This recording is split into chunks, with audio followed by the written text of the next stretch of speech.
Hello guys, I am Arvind and welcome to this session. And in this session, we are going to calculate the sum of digits of a 5-digit number. So let's get started and we'll discuss the process or approach to get the sum of digits of a 5-digit number.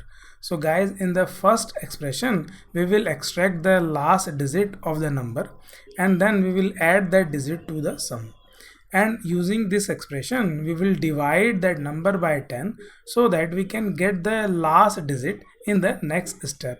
So guys, now let me open up the Turbo C++ compiler. Guys, in this program we are going to find out the sum of digits of a 5-digit number.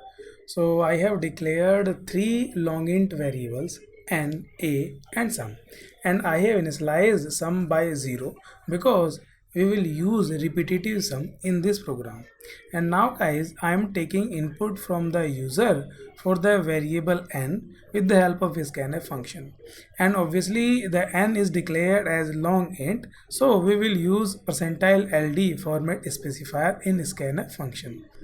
So for example, I have entered 76,594 in the value of n.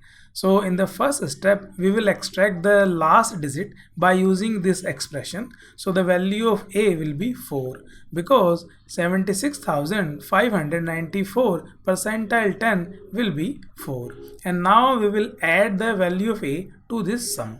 So the sum will be 4. And now we will divide that number by 10. So the value of n will be 7659. And now in the second step we will again calculate the remainder by using this expression. So now the value of a will be 9 because the n is 7659, and then we will add this value of a to the previous sum, and now the sum will be 13 because the earlier sum was 4. And now we will divide this number by 10 so that we can get the value of n 765.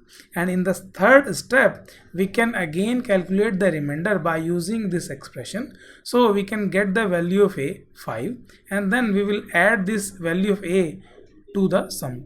Now the sum will be 18, and now we can again divide that number by 10 so that the value of n will be 76. And now in the fourth step we will again calculate the remainder by using this expression. So the value of a will be 6, and then we will add that value of a to the sum. So the value of sum will be 24. And now again we will divide that number by 10 so the value of n will be 7. And now in the last step again we will calculate the value of a by using this expression. So the value of a will be 7, and then we will add that number to sum. So the sum will be 31. And now we will divide that number to 10. So the value of n will be 0 now. So guys, the value of n is 0. Now we can print the sum of digit by using this printf function. So guys, if I run this program, it is requesting to enter the 5-digit number. So let me enter the 5-digit number. So I have entered 76,594. So the sum of digit is 31. So I hope it is clear to you guys, and thank you so much guys for watching this video. Just in case you liked it, do not forget to like and subscribe. I will see you then in the next video.